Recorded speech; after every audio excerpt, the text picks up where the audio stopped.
So Telangana వెలుగు CEO రాజు అన్నని మాట్లాడాల్సిందిగా రిక్వెస్ట్ చేస్తా ఉన్నా. సో నెక్స్ట్ మాట్లాడే వాళ్ళు కూడా దయచేసి రెడీగా ఉండండి. దయచేసి 2 నిమిషాలు మాట్లాడే ప్రతినిధి సభకు నమస్కారంతో స్టార్ట్ చేయండి. సభకు నమస్కారం.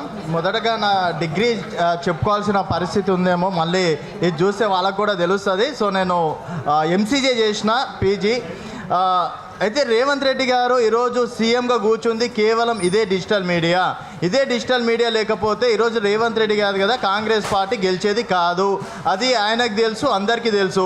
ఎగ్జాంపుల్, ఈరోజు ఎక్కడో ఒక దగ్గర ధర్నా జరుగుతుంది అనుకోండి, అక్కడ మెయిన్ మీడియా ఎవరు రారు, ఫస్ట్ అక్కడ ఉండేది సోషల్ మీడియానే. సో ఈరోజు జనాల బాధలు తెలియజేస్తుంది సోషల్ మీడియానే.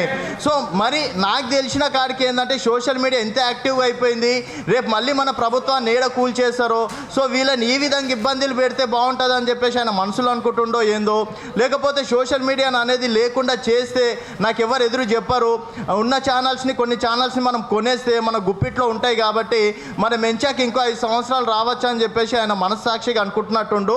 సో 10 మందిని నిర్బంధించవచ్చు, 20 మందిని నిర్బంధించవచ్చు, కానీ వందలాది మందిని నిర్బంధించలేము. ఒక మెసేజ్ తోటి ఈరోజు 40-50 ఛానల్స్ వచ్చినాయంటే ఇంకా గట్టిగా అనుకుంటే ఈరోజు మరి ఆయన ప్రభుత్వం ఎక్కడుంటుందో ఆయన అర్థం చేసుకోవాల్సిందిగా కోరుకుంటున్నాం. ఇంకోటి, సీనియర్లకి జూనియర్లకి సంస్కారం ఇచ్చే రెస్పాన్సిబిలిటీ అయితే ఇక్కడ ఉన్న వాళ్ళందరికీ ఉంది. ఎందుకంటే ఇక్కడ మినిమం డిగ్రీ చదివిన వాళ్ళు ఉన్నారు. సో మరి డిగ్రీ చదివిన వాళ్ళకైతే ఇది అర్థమవుతుంది, మరి ఆయన చదివిండో లేదో తెలియదు. సో ఇదే సోషల్ మీడియా నుంచి నేను గతంలో ఆయనని ఇంటర్వ్యూ కూడా చేసినటువంటి పరిస్థితి. అప్పుడు కూడా నేను యూట్యూబ్ ఛానల్ నుంచి నేను వారిని ఇంటర్వ్యూ కూడా చేసిన. మరి అప్పుడు యూట్యూబ్ ఛానల్ అని గుర్తుకొచ్చిందా, లేకపోతే మెయిన్ స్ట్రీమ్ అని చెప్పేసి నాకు ఇంటర్వ్యూ ఇచ్చిందా అనేది నిన్న నైట్ నాకు నేను వేసుకున్నటువంటి క్వశ్చన్. సో దయచేసి సోషల్ మీడియా జోలికి వచ్చిన వాళ్ళు ఈరోజు ఎక్కడున్నారో కూడా చూస్తున్నారు. మరి మీరు కూడా అలాంటి తప్పు ఇంకోసారి చెయ్యొద్దని చెప్పేసి మనస్ఫూర్తిగా కోరుకుంటున్నాం. Thank you. జై హింద్. థ్యాంక్ యూ అన్న.